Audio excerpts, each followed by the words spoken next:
right, we're going to be topping off the refrigerant in my 2020 Ford Ranger. First things first, make sure that you have the correct type of coolant.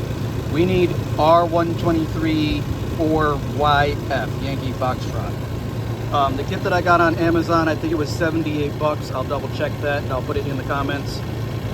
But it comes with 3 of these bottles. They're really light. I'm not sure how much is in there. Well, it says 4 ounces. So I don't know if I'm going to use all 3 of these or not. And it comes with this filler with the gauge and everything. So I'm going to go ahead and top it up. It works just fine. I've had this truck for like 4 years now. And it's got 96,000 miles on it. But it's just not as cold as it used to be. So I'm just going to make sure it's topped up and we'll go from there. All right, so you're gonna wanna make sure that your truck is up to temperature. So I started this about 10 minutes ago. It's good to go, it's up to operating temperature. I have my air conditioning set on maximum and I have all my windows down just to keep the air going. You don't want the compressor to turn off while you're filling the system. All right, so I've got it attached there to the service port. The quick disconnect. It says I'm in the blue, which is good.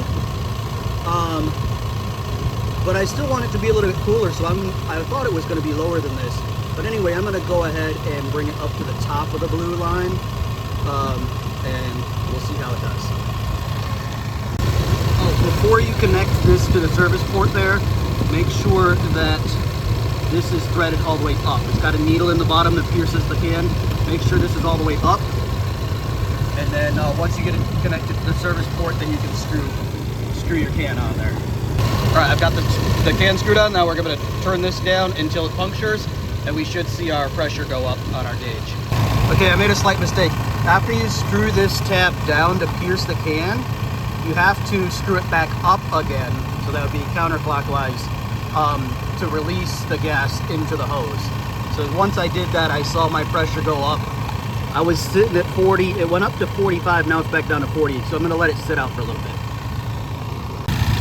And last little pro tip, make sure you're holding your can upside down and you just kind of gently shake it back and forth while it's filling. It should take a few minutes to empty this can into there. All right, so I got 2 cans in there, actually 1 full can and about probably 90% of this can. It did hiss a little bit when I disconnected it, but I got the pressure to go up to 50, and then the compressor made a different noise and it dropped back down to about 45, which is right where that blue and yellow line meet.